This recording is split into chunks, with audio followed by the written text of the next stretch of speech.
What's up everybody, Casquatch here again, and today we have a new old game, another game that I love to play. I just haven't played it in a long time and I figured I'd jump back into one. And that is FTL, Faster Than Light. It is, again, a fairly old game, but it's a classic, and if you don't have it, I highly suggest you actually go and buy it. I am not sponsored, this is nothing, not getting anything from this, this is a really great game. And I highly suggest you play it. And with that, I will start playing it.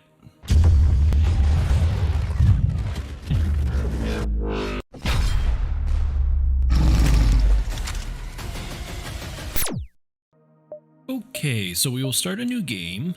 You get to pick your ship. I do have quite a bit unlocked. I actually haven't played this game in a while and I kind of forget, so this first playthrough might be a bit interesting. I may just go through the basic ship to start, just to go through it again, and I think that's what I'll do. Your ships can have different layouts based on achievements. I have the orange ship and the basic ship.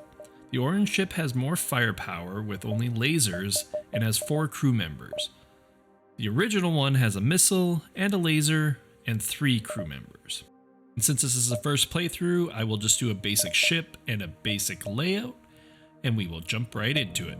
The data you carry is vital to the remaining Federation fleet. You'll need supplies for the journey, so make sure to explore each sector before moving on to the next, but get to the exit before the pursuing rebel fleet can catch up. Okay, so this up here is your ship's health. When it gets to the end, you die. This is your fuel. You take one each time you jump. This is the missiles if you have a missile launcher, and that's the number of drones if you have drones. Drones you can get that fix things or shoot back at enemies. This down here is your energy area. Those are the max energy that you have available, and you put those into the different areas here. Like this is your shield, that's your warp drive, medic, O2, or weapons. And as you can see here, I have 3 available power, and I need to put them into my weapons to activate them. On your weapons, the number of lines show how much power it takes, so the burst laser takes 2, the missiles take 1. Where if I were to right click on it, it would remove the energy and therefore make that weapon inoperable and I can't use it, so I'll activate it so I can use it. And then to activate them, you just use the keybinds that are below 1 or the 2. These are the crew members. You assign them to different work areas. You want to put them in the room that they specialize in, but to start, no one has any specialization, so it doesn't matter what room they are in. But the more they are in a room, the more they train in that specialty. So you want to keep people in rooms until they're max out.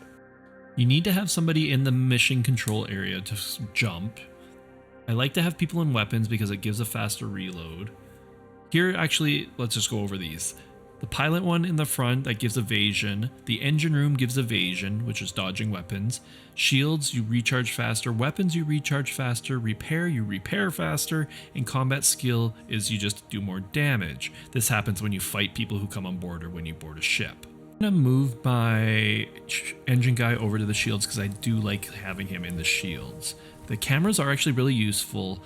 They don't benefit from any skills, but the blast doors and the camera are actually a great thing to have somebody in once you get enough crew members. Down here, it shows the difference. When you have 2, you get blast doors, which just means they're harder for enemies to come into. They do require power like everything else, but they are beneficial late game. The difference between a level 2 and a level 1 is just normal doors versus blast doors. But for the camera, a level 2 you can see inside the enemy's ship, versus if you only have a level 1, you can only see inside your ship. If you have no power in it, you can't see anything. And the last one is the medic room. You just send your crew member into it, and then it will automatically heal them once they're in it if they are injured. It is not a manned post.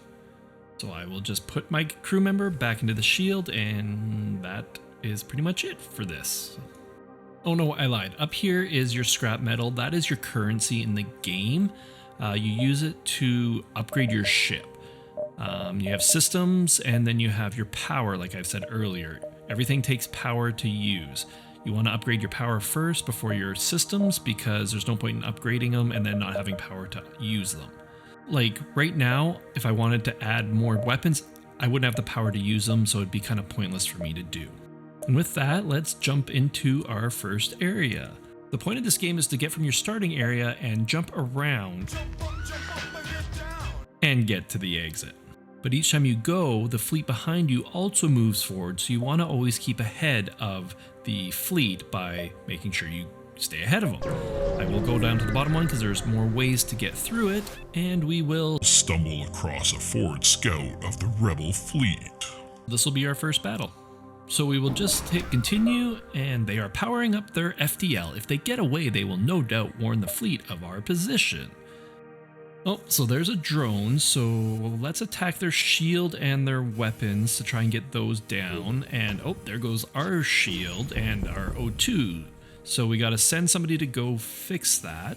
I'm going to send my pilot since I don't plan on jumping anywhere.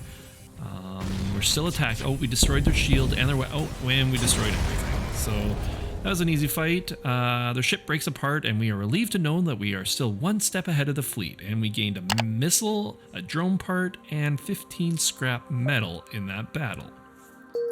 So we just gotta wait for our O2 to fix, and so we used some missiles during there, so we didn't really gain much, but it's better than a kick in the butt. I will send my pilot back into the pilot area. A thing also to notice is, as you can see, the squares are slightly going pink. You want to make sure your O2 is always good, or else your crew members die. If they do die from O2 loss, then your game is essentially over. So you want to always make sure your O2 is at 100%. There are also fires in the game that you can put out by opening the outside doors and killing it by not having oxygen. I can show you that when it happens. Alright, so let's look at our map and let's go to this one because it's the next one. Jump leads to a completely unremarkable binary star system. There is nothing else around.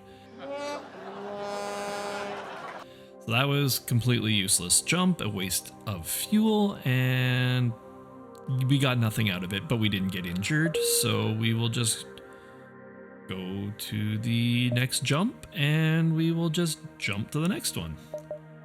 As you can see here, the fleet is catching up on us. That's the outer layer of them, so we'll just go to the next one. It's not timed, it's just jump based, but yeah.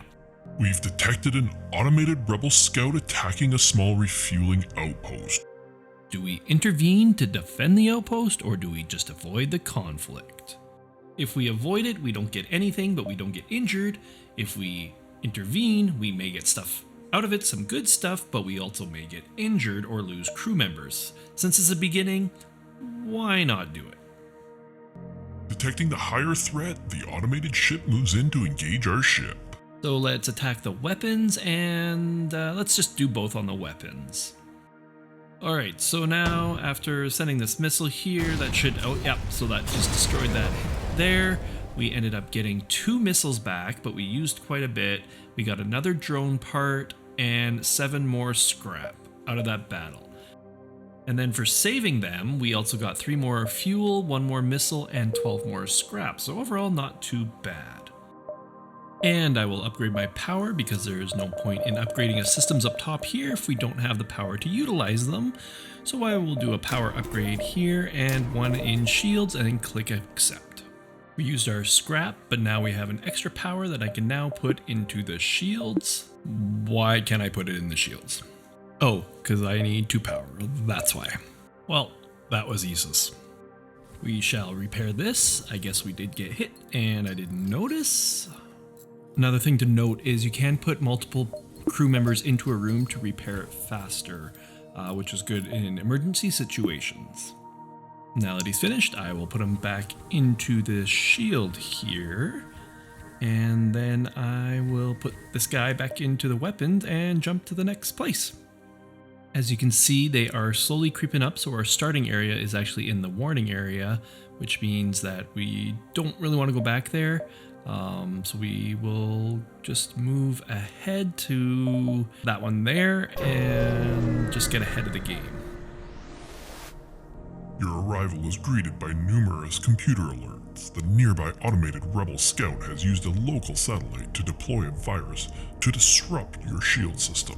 Hopefully it won't cause any further problems before you can destroy it. Alright, so we're attacking. I want to attack the weapons and the shield first and then the weapons. So I will do that and that. Oh, it's got a drone. And it hit our weapons. And it hit our O2. Oh, and our engine bay. And our weapons again. No! No and then! And then? No and then! And then! No and then! And then! No and then! And then! No and then! And us again. Our shields are at 75%. Our O2 is dying. Our jump drive is now drying. So let's go send this guy over here to fix our engines. I sent our O2 guy to go up. He took some damage there. You can see that we're turning slightly pink here, which means our O2 is going down, but we fixed it up here. And I shall move him back over. Oh, our shields are down now, but thankfully we destroyed it, and that hurt a lot. We gained 2 fuel, 1 drone part, 17 scrap. So we will repair up. We will heal up. And then we will get on to the next one. Or do I upgrade? Yeah, I'll upgrade into power. Oh, that's not the right one. I'll just put it into that. Because level 1 gives us 5 dodge and 1 times FTL, whereas level 2 gives us 10 dodge and 1.25 FTL.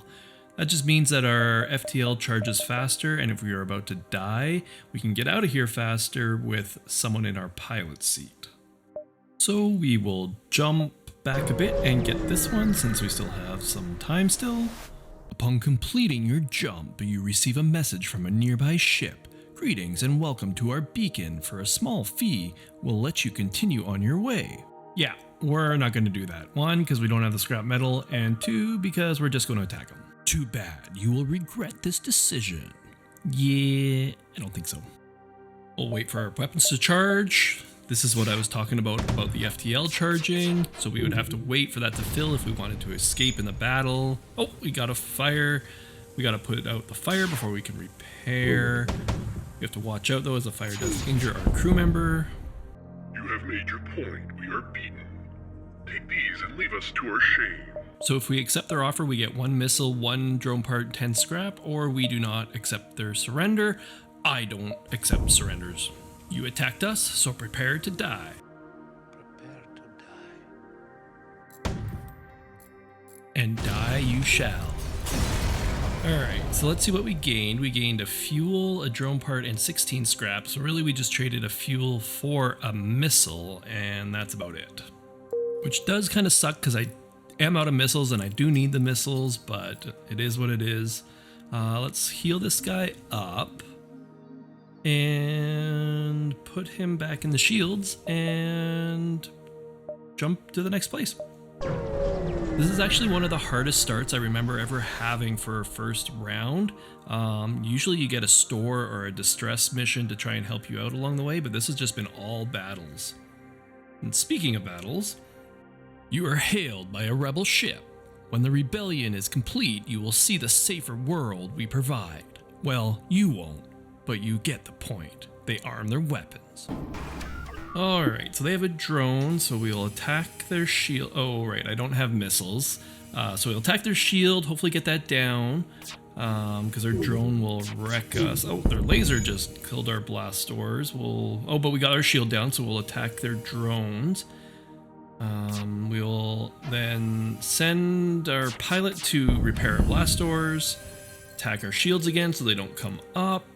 Their drone is dead, which is good. It won't attack us. Our shields are down, which kind of sucks, but hopefully this will... Oh, they surrender. Take everything we have and let's both forget this happened. And we'll give you 6 fuel, 2 drone parts, and 9 scrap. Or we just don't accept surrenders. Let's kill them. And one more hit, and they'll be dead. And there we go. Their ship explodes, leaving behind a substantial collection of useful scrap material. So 2 missiles, 1 drone part, 14 scrap. And then we will send our pilot back into the pilot seat and jump to the... Oh, we got a store. All right, so yeah, store is where we can upgrade some things or repair, but we won't go there yet. We will jump. Once you arrive, your screen lights up with warnings. A nearby pirate seems to advance hacking tools, and they tried to shut down your engines. Your crew manages to keep them barely operational, and you move in to attack. And attack we shall, so we'll attack the shields and the weapons. Oof. Ooh. Alright, on fire. I'll move this guy down there to put that fire out. Their weapons are dead, their shields are almost dead. So we'll double attack the shields to keep them down. That was my last missile. Oh, we destroyed them. So that wasn't that bad. It did hurt us a bunch, but we got 4 fuel and 19 scrap. And because we have 50 scrap, I will upgrade our shields here so I can actually use the power into it now and put it into the shields to make it so we're now a level 2 shield. So we now have 2 bubbles. You want to max out your shields first and then your evasion or your engine second, because those are your most defensive things, or else you catch on fire like I am here. So I'm going to, actually no, I'm going to open everything up and kill it by removing the oxygen. So you can see there's double striped red there. That means there's like 0 oxygen in there. If people were to go in there, they would die, but it will put out the fire because there is no oxygen. So now that it fires out, I can close everything back up and the oxygen will come back into the room. There's now just a pink room, which means it's raising and it'll eventually turn white. And that means then we can go back into it. And then we will jump to the next one. One thing we do have to worry is our hull is getting quite low, so that store will definitely be our next stop. After a short time, you receive a message. Hello, I hope it's not a bother, but I am looking for an escort to a nearby system.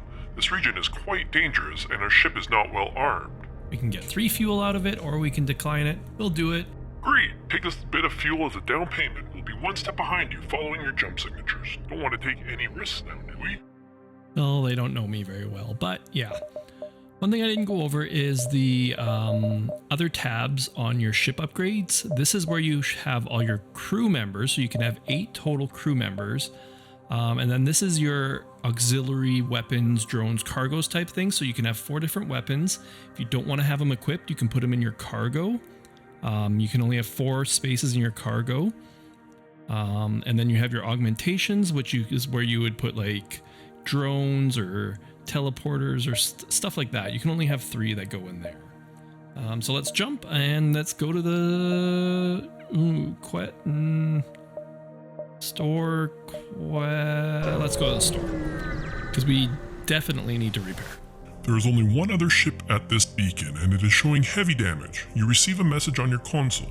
Greetings, traveler. We were crippled by a band of pirates and are now forced to sell our remaining valuable equipment to acquire the necessary supplies to get home. So they're just a store. Alright, so we will definitely repair. Ooh, 42 for every... we won't be doing that. So I guess we'll just do what we can and spend all our scrap to repair what we can. That's about it. We can't really do anything. So these down here, those are your systems. Those are what goes into your ship. So like drone control, crew teleporter, cloaking, they make rooms within your ship that you can then have as a manned position, and they do different things. Like crew teleporter, you can teleport onto the enemy ship to disrupt them that way. Drones, you can attack them like we've seen before.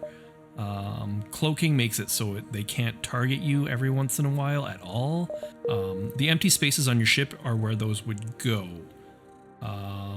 The augmentations go into those 3 slots that I was talking about before, which are like extra little things that happen. So like a shield charge booster would go in there, or reverse ion field. They're just like bonuses that you can add to your ship. Augmentations, in other words. Then at the store, you can also sell things like that are extra things in your cargo or weapons or augmentations that you don't want, but we don't have any, so we'll just close it out here and jump to the quest. You arrive and the ship you are escorting jumps in behind you. Thanks for the help. We work at a nearby fusion power plant. We could try and improve your reactor's output as a form of compensation. Well, that's handy. They upgraded our reactor by 1.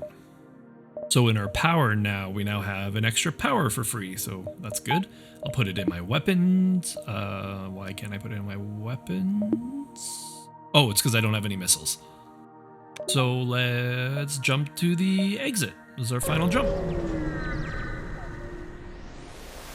You arrive at the long-range beacon. When the FTL drive is charged, you can jump to the next sector.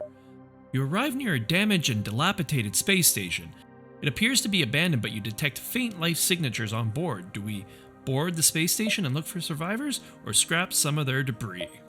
So we could look for the survivors, which would gain us more crew members, which is beneficial early on, or just get the scrap, which is also beneficial because we have 0, but I kind of want to look for survivors because we only have 3. Nope. All around you is the stench of death and decay. Suddenly, one of your crew members bends over and starts retching violently. Some sort of disease must have wiped out the station. You pull back to the ship, but it looks like your crew member is not gonna make it. But we got 8 scrap metal, but... Your crew member insists you leave them behind. Not wanting to endanger the rest of the crew, knowing the truth of this, you hurried back to the ship. And we fired him. I fired him. By sending him into that. I think I'll move him into the pilot seat because weapons are always good. This is a very rough start for our first sector. But to continue on, let's go to the exit, and which is the next sector. And now you have 2 paths that you can take to start. One's a Mantis controlled one. It's a hostile one, which is red. Then there is also the Zoltan controlled, which is a civilian kind of neutral area. Mantises are like praying mantis type looking people. Zoltan, I can't remember what they look like. On the screen is what they look like. But you also want to look further down the line to see what you're going to get. The nebula ones, they like interfere with your radars, so you can't see as much with your cameras and things like that. They're a pain in the butt, but... I said what in the butt? I think I will go Mantis to start because there's more green areas throughout the whole thing. And with that jump into the next sector, I will end this episode here. If you want to see the next episode, make sure to hit that like and subscribe button. It lets me know that you do like it and you do want to see it. And it also helps me out greatly, and I do appreciate each and every one of you. I hope you enjoyed this episode, and I will hopefully see you in episode 2 when we attack the Mantis areas. Thanks for watching. You want to see some more videos? Click on the left video. You want to see some more videos? Click on the right video. Don't forget to subscribe, and if you want to earn money and gift cards playing video games on your PC or Android, click the link in the middle.